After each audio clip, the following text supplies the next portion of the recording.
Bon, maintenant que ça fonctionne, on va encore créer une autre amélioration, puisque actuellement, quand on clique sur connexion, on se connecte systématiquement au port numéro 8. Or, si j'utilise une autre carte Arduino, il n'est pas du tout certain qu'elle sera sur le port numéro 8. Et puis, de la même manière, si je change d'ordinateur, ça va être un peu pénible. Donc, l'idée, c'est ici de mettre une liste déroulante, un petit peu comme il y a dans l'interface Arduino, et dans laquelle on pourra choisir le port série avec lequel on veut travailler. On va donc utiliser une liste déroulante sur laquelle on fera apparaître les ports, et comme ça l'utilisateur pourra sélectionner le port avec lequel il veut travailler. Première chose à faire, on va réaffecter la valeur par défaut au port COM, puisque là actuellement on lui a affecté la valeur 8, donc on va lui remettre la valeur par défaut, c'est-à-dire le COM 1. Et puis, dans le programme, on viendra sélectionner le port directement. Alors, pour créer notre système, on va utiliser un combo box. Alors, je vais mettre ça comme ça ici. Et donc, le combo box, c'est ici. Je vais le coller là. Je vais réduire la taille de mon bouton. Et puis, je vais venir le coller à côté. Le combo box, normalement, on peut lui définir les valeurs qui apparaissent dans la liste déroulante, c'est les items, et on peut définir une collection. Le problème, c'est que là, je ne sais pas exactement qu'est-ce que je dois faire apparaître dedans, puisque ça va dépendre des ports COM de mon ordinateur. Donc, c'est de manière programmatique, au moment du chargement de la feuille, que je vais demander au programme de scruter les ports COM et de venir les rajouter dans la liste des items du combo box. On va donc double-cliquer sur la forme pour appeler la procédure form load. Et donc ça, c'est cette procédure qui est appelée au moment du chargement de la feuille, c'est-à-dire à l'initialisation du programme. Pour lister les ports, on va avoir besoin d'une bibliothèque que l'on va rajouter ici et qui est donc la bibliothèque IO port. Donc on va faire using system .io. Et donc je choisis les ports. De cette manière, la classe IOPort va être chargée et je pourrai utiliser les fonctions liées à l'usage des ports. Comment on va s'y prendre? Eh bien en fait, on va faire un tableau de chaîne de caractères qui va contenir les noms des ports. Comment on fait ça? On fait string comme ça, ce qui veut dire qu'on va faire un tableau de string. Et ce tableau, on va l'appeler port au pluriel. À quoi il sera égal? Et bien justement, c'est là qu'on va appeler la classe serial port.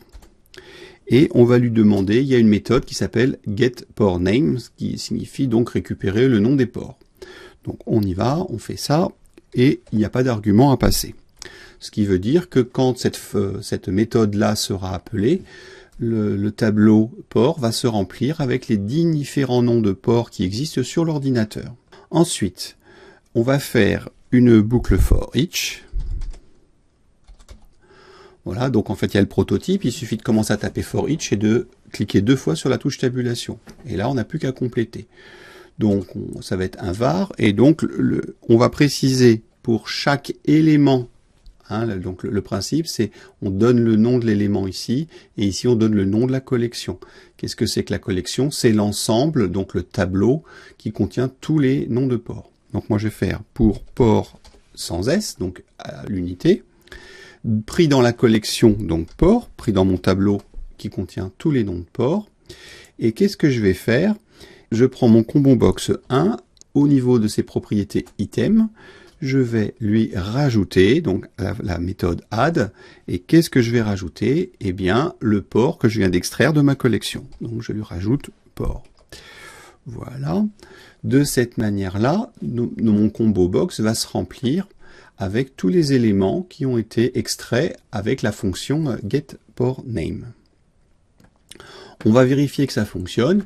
Donc je lance mon application ici, et quand je regarde là, je vois bien que j'ai le COM1 et le COM8 qui apparaissent, puisque ça doit être sur mon ordinateur, le COM1 et le COM8 qui sont connectés. Donc là, on est très content, mais on va utiliser le mode pas à pas pour vérifier un petit peu qu'est-ce qui s'est passé. Donc comment on fait pour utiliser le mode pas à pas? eh ben on fait un point d'arrêt, c'est-à-dire qu'on va dans la marge à l'endroit où on veut que le programme s'arrête et on clique. Ça place un petit point rouge comme ça. Et donc quand je vais lancer le programme, au moment de l'exécution, quand il rencontre le point d'arrêt, eh bien comme son nom l'indique, il s'arrête.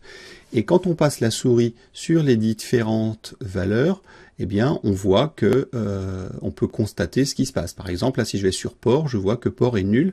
Pourquoi? Parce que l'arrêt a eu lieu avant l'exécution de l'instruction. Si j'exécute l'instruction, donc je vais aller cliquer ici, ou j'appuie sur la touche F10. À ce moment-là, le programme exécute l'instruction et s'arrête à la ligne suivante.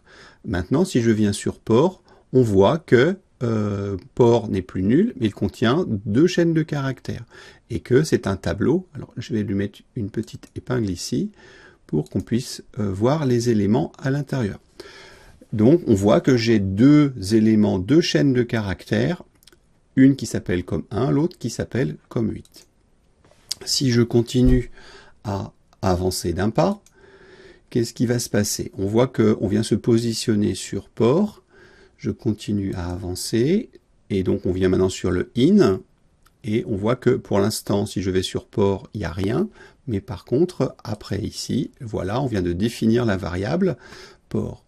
Et on va lui affecter une valeur. Maintenant, on vient donc de prendre le premier élément de la collection, à savoir comme 1. Ensuite, je continue à avancer. Donc pour l'instant, si j'interroge la propriété item, on voit que la propriété count est à 0. Et quand je vais donc exécuter l'instruction, quand je reviens sur item, la propriété count est à 1. Pourquoi? Parce qu'on vient de rajouter comme 1. Si je continue, le système va reboucler et on va donc interroger donc de nouveau la collection port et on voit que port maintenant prend la valeur du deuxième élément, à savoir comme 8. Ça va continuer de la même manière et on voit que les items maintenant sont passés à 2 puisque j'ai rajouté comme 1 puis comme 8. Si je continue, le système revient ici et se rend compte qu'il n'y a plus rien dans la collection et donc on sort de la boucle for each. Voilà, donc ça c'était juste pour montrer comment ça se passe.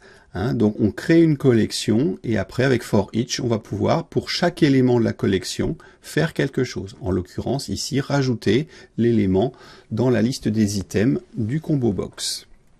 Qu'est-ce qu'il nous reste à faire? Eh bien, maintenant qu'on a le combo box, l'utilisateur va donc sélectionner quelque chose dans le combo box et au moment de la connexion, c'est-à-dire ici, juste avant d'ouvrir le port, il va falloir récupérer la valeur qui est sélectionnée dans le combo box et l'affecter à la propriété name du serial port. Donc, on y va. On fait serial port 1. Donc, la propriété port name. Et on va lui dire que ça va être égal à combo box 1.selected item, donc l'item qui sera sélectionné, donc selected item, et puis on va le mettre toString pour être sûr, des fois que ça soit une valeur numérique et que ça soit bien pris comme une chaîne de caractères. Pourquoi? Parce que port name, il attend une chaîne de caractères. Voilà, j'oublie pas le point virgule. Cela veut dire qu'au moment où je vais cliquer sur le bouton, il y aura une affectation du port série juste avant de l'ouvrir. Voilà, donc là on va vérifier que ça fonctionne.